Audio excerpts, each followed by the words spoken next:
अपने प्यार का स्वाद होता है। इडियट।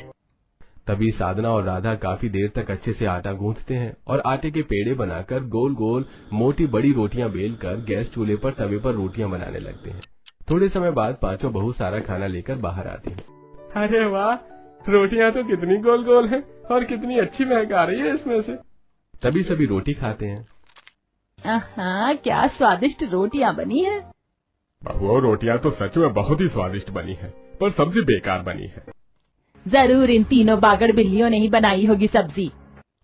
क्या दादी सा, कभी तो आप हमारे बनाए खाने की तारीफ कर लिया करो। हम इतनी मेहनत से आप सबके लिए खाना बनाते हैं और आप है कि कभी हमारी तारीफ ही नहीं करते हो।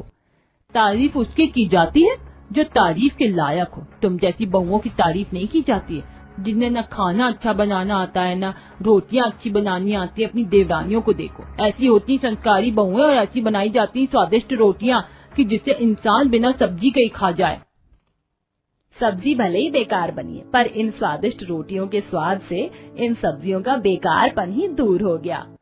तभी सब साधना राधा की बनाई रोटियों की खूब तारीफ करते हैं। शाम का समय कोमल, पायल, अनीता ये तीनों कोमल के कमरे में थे।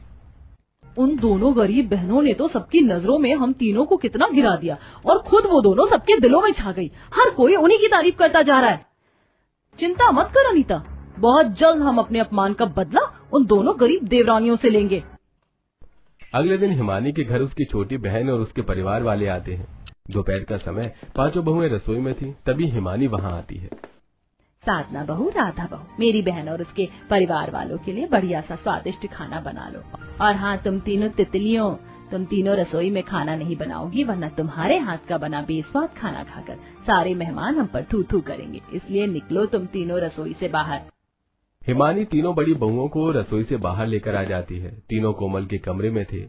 अरे हद हो गई है यार, इतना अपमान। माँ जी तो अब हमें इस लायक भी नहीं समझती कि हम अच्छा खाना भी नहीं बना सकते। बहुत तारीफें करते हैं ना सब साधना और राधा की। अब हम उनके बनाए खाने को ऐसा खराब करेंगे कि सारे मेहमानों के सामने माँ जी की उन दोनों चहीती बहुओं की इज्जत मिट्टी में मिल जाएगी। इधर दोनों बहनें रसोई में आटा गूंथ रही थी। थोड़े समय बाद कोमल रसोई में आती है। और मेरी प्यारी देवरानियों, कैसी चल रही है खाना बनाने की तैयारी। अच्छी चल रही है जेठानी जी। खाना अच्छे से बनाना। अरे हाँ, देखो मैं बातों बातों में तुम्हें बताना ही भूल गई। वो माँ जी ना तुम दोनों को बुला रही है, उन्हें कुछ जरूरी काम है तुमसे। तभी साधना और राधा दोनों रसोई से बाहर चले जाते हैं। चलो अब जल्दी से इनके गुथे हुए आटे में बहुत सारा नमक डाल देती हूँ।